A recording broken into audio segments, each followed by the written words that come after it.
kasih Anda masih bersama kami di Political Show dan kita akan langsung bergabung dengan teman-teman dari Himpunan Mahasiswa Jurusan Komunikasi Penyiaran Islam Fakultas Dakwah dan Komunikasi UIN Syarif Hidayatullah Jakarta. Silakan teman-teman yang punya pertanyaan dan harapan terhadap para menteri baru ini. Siapa perwakilannya?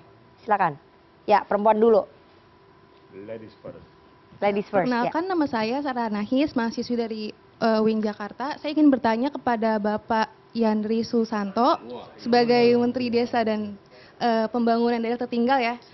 Menurut Bapak tuh bagaimana langkah konkret dan strateginya dalam membangun daerah-daerah tertinggal tuh dalam bidang pendidikan, ekonomi, teknologi dan kesehatan.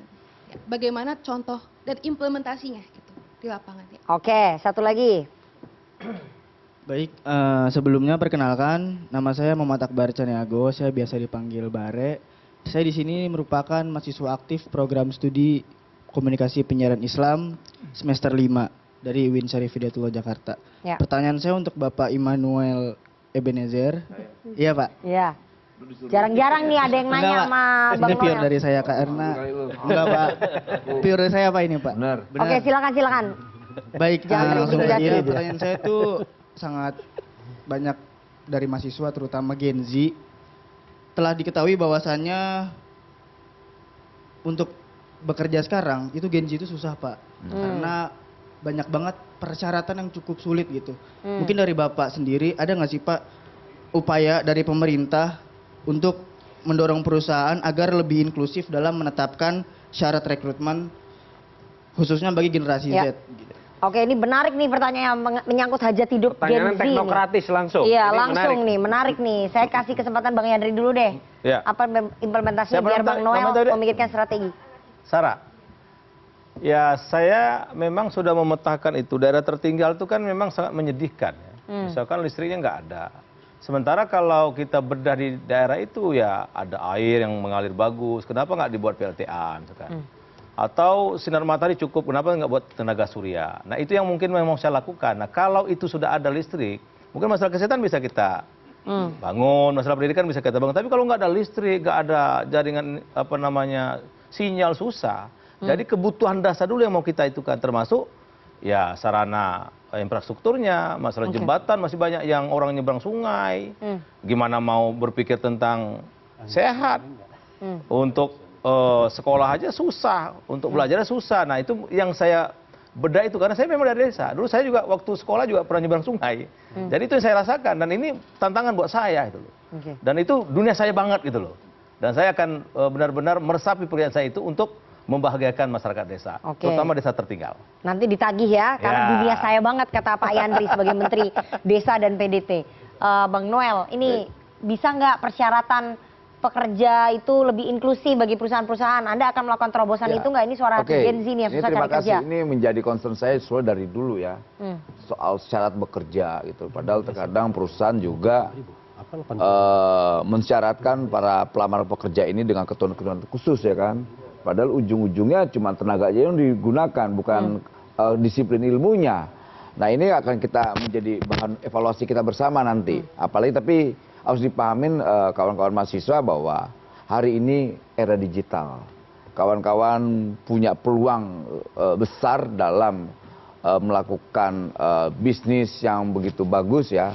Apalagi membuat startup dan sebagainya. Bisnis online lewat rumah, ngapain lagi menjadi pekerja kawan-kawan. Bisnis saja gitu loh. Memang ini salah satu menurut saya bentuk kejahatan lah ya. Kejahatan yang entar terlegitimasi atau tidak, tapi fakta itu terlegitimasi. Modalnya dari Karena mana, ini Bang berjalan Noel? terus berapa puluh tahun syarat-syarat dan ketentuan-ketentuan ini tanpa adanya kalau di Amerika itu kan orang bekerja itu bersertifikasi. Misal kawan-kawan punya kalian sertifikat, kalian misalnya memasak, sertifikasi masaknya aja, bukan pendidikannya. Nah di Indonesia ini aneh gitu, dan itu menjadi kritik kita nanti sama-sama. Jadi semoga ini akan menjadi jadi bahan evaluasi saya terkait itu. Oke. Ya. Ini harus nanti Pak Prabowo harus bantu mengatur dan Menko-nya ya. Yang dijelaskan Noel menurut saya harusnya adalah UMKM. kewenangannya dari Bang Maman. UMKM ini. Mengajak orang menjadi entrepreneur. Iya. Tapi diambil alih nih sama Bang Noel. Nggak, mungkin teman-teman itu mahasiswa kolaborasi belum tahu. aja. Itu hanya syarat ya kan? Iya. Syarat bekerja kan? Oke. Itu Puas nggak kamu dengan jawaban saya? Terima kasih. Oke. Jangan takut. Ya silakan. Itu menumbuhkan jiwa Itu emang itu pengusaha. kita marah soal itu tuh. Syarat-syarat itu. Masa Itu memuakan kan? nggak usah kerja bisnis Dan itu aja, terlegitimasi puluhan tahun oleh negara. Ya kan? Negara seperti membiarkan soal itu. Oke. Ya kan? Ya. Ini Nah nanyanya makanya ke- kita akan evaluasi itu tuh. Itu bentuk kejahatan. Jadi evaluasi ke perusahaan-perusahaan. Zaman Jokowi bagaimana maksudnya, Noel? Bukan sebelum Jokowi ada itu, Bos. Oke, kirain zaman Oke. Jokowi. Jangan maksud saya gini, seakan-akan persoalan ini Republik ini persoalan Jokowi aja. Artinya kawan-kawan tidak melihat ada persoalan yang lain lagi. Sebelum Jokowi ada SBY, sebelum ada SBY ada Bu Mega. Ada Bu Mega, ingat Bos? Ya. Dien, Bu Mega ada di situ ya, Ya. Bu Mega. Sur juga ada. Bu Megawati Ketua Umum PDI Perjuangan ya. Ya, Gitu. oke. Dan ingat outsourcing itu lahir di eranya siapa? Megawati. Siapa? Megawati. Ingat ya.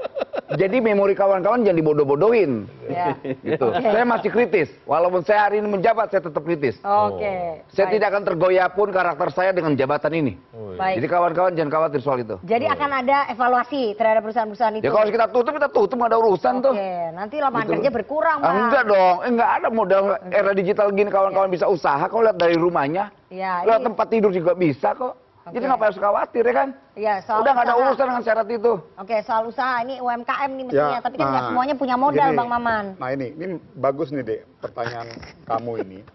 Ini tadi salah satu tujuan program yang mau kita dorong. Kita mau merubah mindset publik.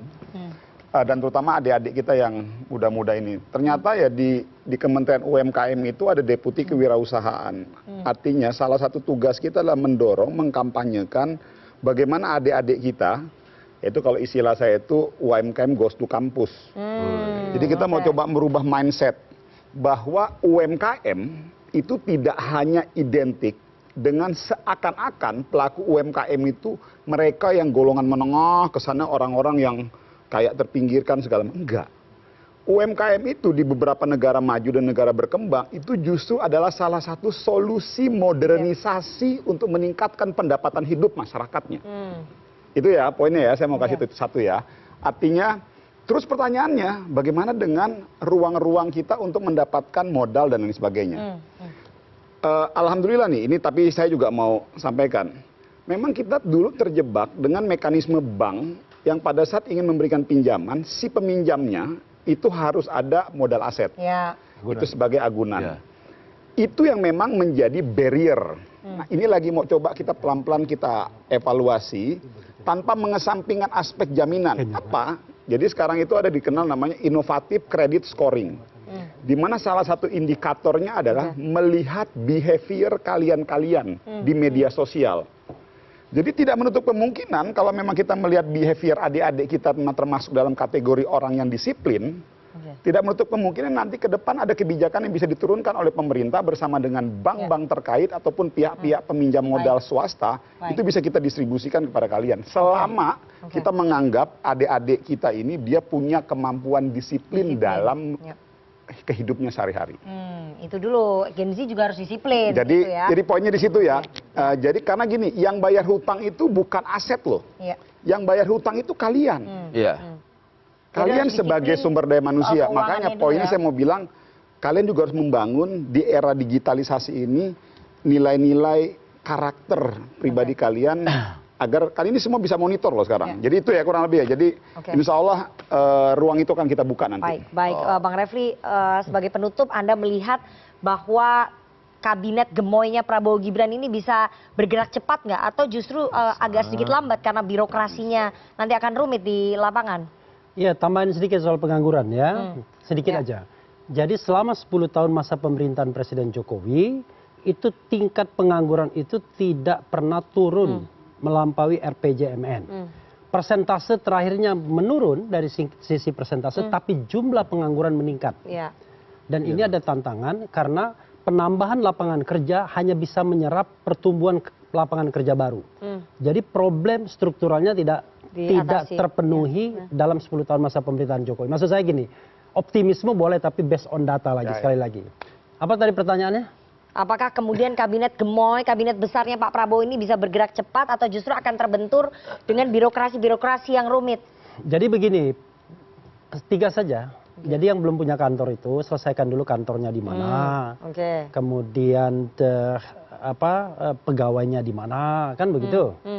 Kemudian bagaimana menata birokrasi, karena birokrasi itu tak seindah yang kita bayangkan. Ya. Kita bisa datang dengan semangat 45, semangat gempur yang luar biasa, tapi begitu nanti kita menghadapi birokrasi yang punya pretensi sendiri, yang lamban, yang kemudian punya kepentingan dan lain sebagainya, budaya korupsinya pula misalnya, maka disitulah tantangannya sesungguhnya. Saya tidak ingin kawan-kawan menyerah, tapi nanti besok 3 bulan lagi kita bertemu jangan mengeluh.